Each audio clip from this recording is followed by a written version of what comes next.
as long as he has stayed here for the past 2+ years, he's grown tremendously. Actually, this past summer was when I actually got really close to Long J, because Emily hired us to work for the church in the morning from 9 to 12 in the morning. We'd watch the door, assist Pastor Sam and his, you know, his congregation with, helping old people up the stairs, making sure nothing happens. So Long J and I would sit outside, literally just bonding. Whenever we're not helping other people or doing our job, not in a bad way, but we bond. I get really close to him, and he taught me a lot. I got to understand how big of a heart he really has, and just how great of a person he is. And honestly, when I was sitting there, I was smiling like, oh my God, like, this guy, he's an amazing person. That's honestly all I can say about Long J. He's grown tremendously, and I don't want to take your day away from him, so stop crying and stop.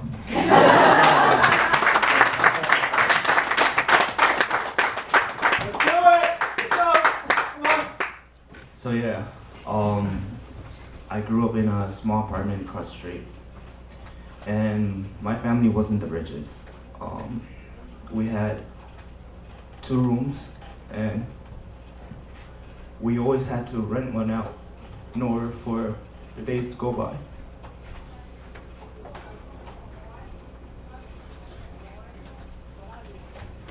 But like, we loved each other because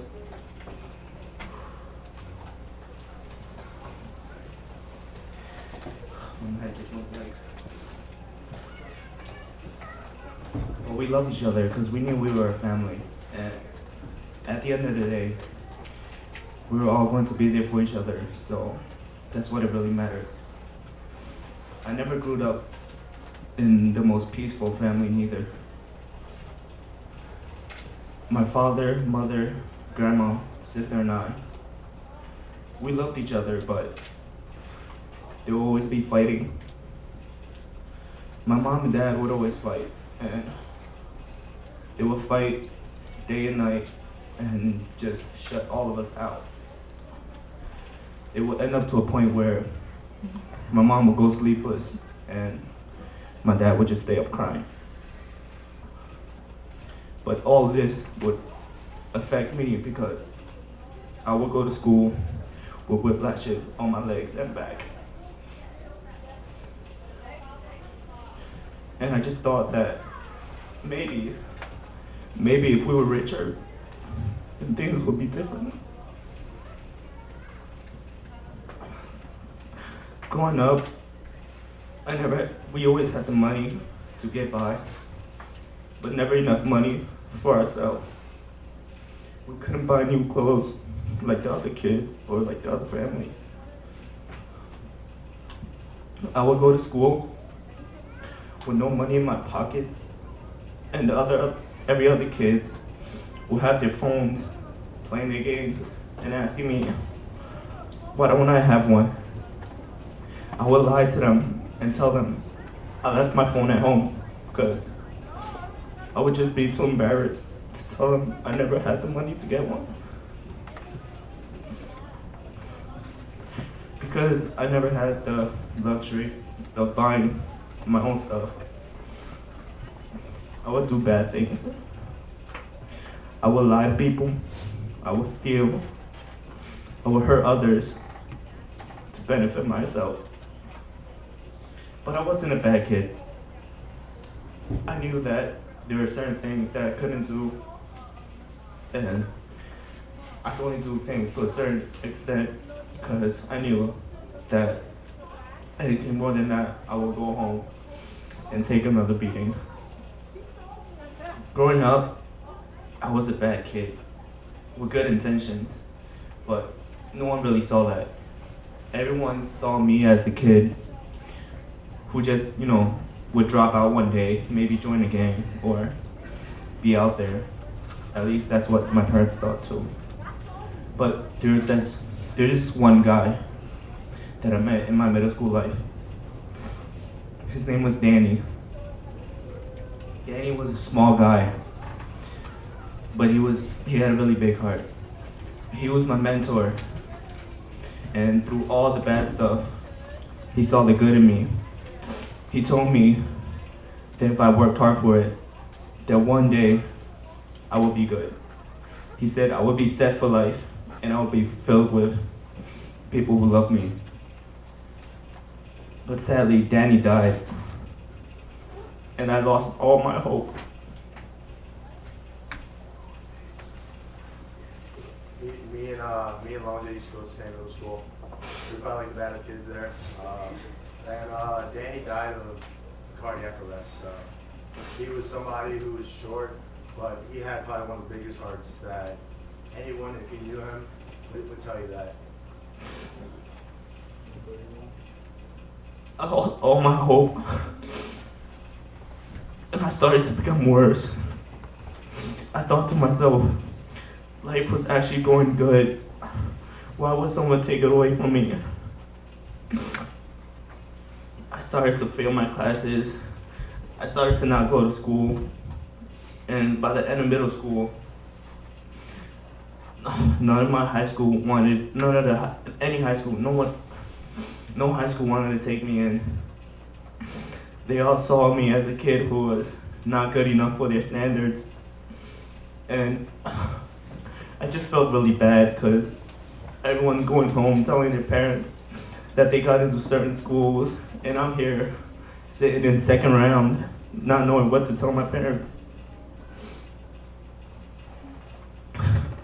But then this new school opened up, and all of my friends and I decided, why don't we go to this new school and spend the next 4 years of our life together? That way we can be together and, be there for each other. And at the same time, towards the end of my middle school, I thought my luck had changed. This new school opened up, new chances. My family found a new apartment. It was bigger, nicer, cleaner, and it was even cheaper. So I thought to myself, this could be the perfect chance. Like, my life can really change. But it didn't. It got worse. When I moved to my new home, all of us were, my family and I were very distant. Back in my old home, we would always scream at each other, and I would get beat, and things were bad, but we knew at the end of the day, we loved each other, and we were there for each other. But it wasn't like that in the new home. Once we moved to the new home, money started to become not a problem. Because the rent was cheaper, they started to save more, and that meant we had more money to ourselves.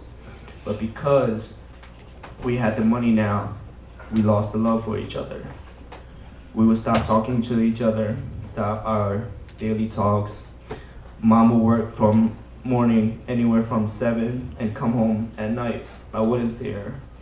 And Dad would go out of state and just work, and I would see him maybe once, twice a year. And things were just bad, and I didn't get it. I was like, we have the money now. How come the love isn't there? And yeah, I was just so confused. But when I got into high school, I told myself that if I was going to do something good, it would have to start here. I would have to start a new road and begin my life again. So I started out my first semester really well. I got all A's in every class, and I was doing well until things started to spiral down again. I started to do dumb things, and I just told myself that I was doing so good that now I have to try to fit in. Because I never saw myself as someone who was cool enough or had, enough things on myself or enough money in my pockets to become someone that is likable. So during my freshman, sophomore year, I spent most of my life chasing others and just begging others to like me. I did so many things that wasn't me. I let so many people down, and I broke so many friendships that I wish I still had today. And I just really regret that, because trying to be someone who I wasn't literally changed my life. But through that, I realized that it's really important to just be yourself and be truthful to yourself, because that's all that really matters. So around my junior year, I got introduced to a basketball team by one of my friends. And so my first day stepping into new life, I thought I was greater than everybody. I I didn't like to compare anyone to my level, but I was really arrogant, and they eventually beat it out of me. But yeah, it was just really confusing to me. I thought new life would be just basketball, but I didn't know how much um, relationships it could create for me. And as I grew older, I just realized that this church is actually about family. And I've met so many of my close friends here. Yeah.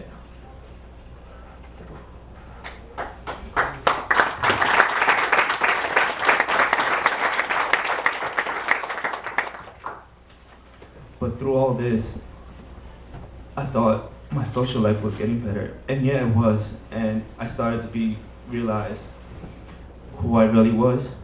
But as I improved here, my family relationships started to go even worse. I haven't talked to my mom for maybe over a year.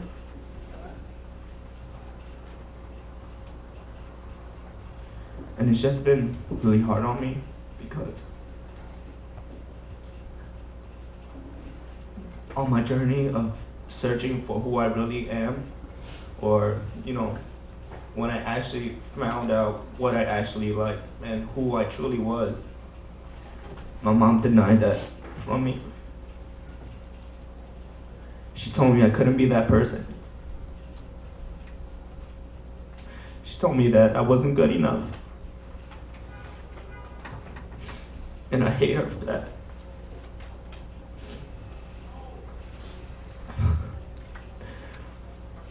But through church and through Christ, I started to realize that there's no need for that hate. And just coming to church comforted me. Coming to church puts me at a peace, puts me at a state where no other place can put me. Like, every time I walk into church, I just feel so calm and so relieved of my problems that all my worries will go away. That's when I realized that maybe there is someone up there watching me. So I went from coming once in a while just to fulfill the needs of basketball to coming every day. I would start to pay attention more, and I started to realize that how much church has changed my life. But I know I still had problems, and I was really desperate at the time. So I thought to myself, why not give this religion thing a chance? So I started to pray, but not every day. I prayed only when I had to. And I know that's really selfish of me, but at the time I was really desperate. And when I did pray, I would kind of feel my worries go away. And it just made me feel really good to know that my problems are being lifted up and they're being solved for me. It kind of gives me comfort and it gives me guidance and it lets me know that things will be alright. And I just have to continue to push through. But at this point, I still wasn't really, too convinced. I told myself, what if this was all luck? What if all these good things that were happening to me, were just coincidence? Because at the end of my high school year, I was still a pretty bad student. Well, at least I thought I was. I thought I wasn't going to get into any colleges or anything, and I was really fearful for what my future has for me, because all the other kids got their acceptance letters and I didn't, and it would be weeks and weeks, and I would just talk to my counselor like, maybe I'm not fit for this school life. Like, I wanted to drop out and all that, but she convinced me to stay in it. And I would pray and I would pray. And then the first time I prayed about this, the day after, I started to get my acceptance letters. And I actually ended up getting accepted to all my colleges. And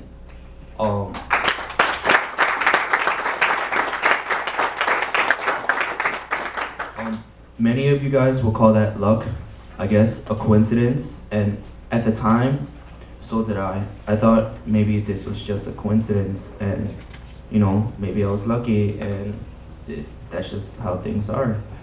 But I didn't start to actually believe until a week, until sometime, like a few months ago. This particular week has led me to believe that Jesus is real and Jesus has saved me. I was struggling one night about my family problems because I had got into another argument with my mother. So I came into church that day and I was just really struggling. I didn't want to talk to anyone or just say anything. I just wanted to sit down and be at peace. I came in and I sat down and they started to play, what's the song? They started to sing Unbroken Praise. And when I heard that song, something hit me. I felt loved and I felt this light coming towards me. And I just felt really calm. All the hate was rushed out of me and I felt like crying, but I didn't. So I was like, what is this feeling that I'm getting? I've never got this before. And that's when I started to realize maybe Christ is real. And I just started to read the Bible after that, because Kenny told us to read a chapter a day. And I was like, I'm going to give this a chance. So I started to read the Bible, and I read a chapter a day, and all of this really inspired me until I got into this really big fight with one of my friends. His name is Broxton. Many of you guys know him. And I got into this really big fight with him. And at this point, I'm like on and off about Christ and Jesus. But I'm leaning towards the good side, right? I'm like, yeah. So this fight went down and he wouldn't talk to me, and it got really bad, and it got to a point where like we were just really angry at ourselves and at each other. And this happened when we were at church, and I just didn't know what to do. So I prayed. I said, God, please, if you're real, please give me the strength and courage to fix things, or please fix things for me. Please make things okay, because this is my friend and I cherish him and I do not want to lose him. And at that very moment, out of nowhere, I got a message from my friend, and he told me, I'm sorry. He apologized to me and said that it was okay, and I just felt really, I was like, wow, miracles do actually happen. And from then on, I just started to pray every day, well, most of the time. I started to pray every day, and I just devoted myself into learning more about Christ. And I just wanted to thank this church for giving me the opportunity to learn more, because without it, I would, never be here. I also like to include that when I was younger, I used to go to this church for Chinese school, and at the time, New Life Now was not created.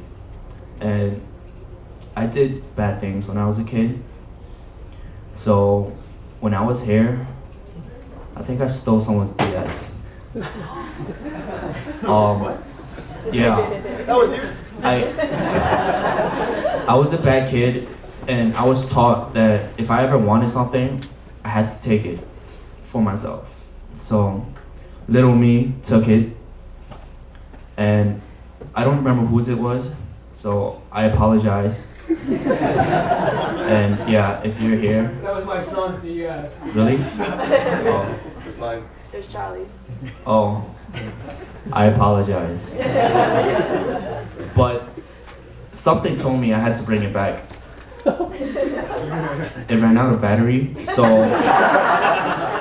and little me didn't know how to buy a charger, so I brought it back and I gave it to him, and I remember never coming back because I was so ashamed. And I feel that this is all connected somehow because I don't remember how old I was, maybe 6 or 7, but from that point on, I never came back to church, but something led me back to this church. When I was 15, I was brought back to this church, and I don't feel that was a coincidence. I felt that I was led here, and that Jesus led me here for a purpose, and he saw the good in me, just like how Danny saw the good in me. And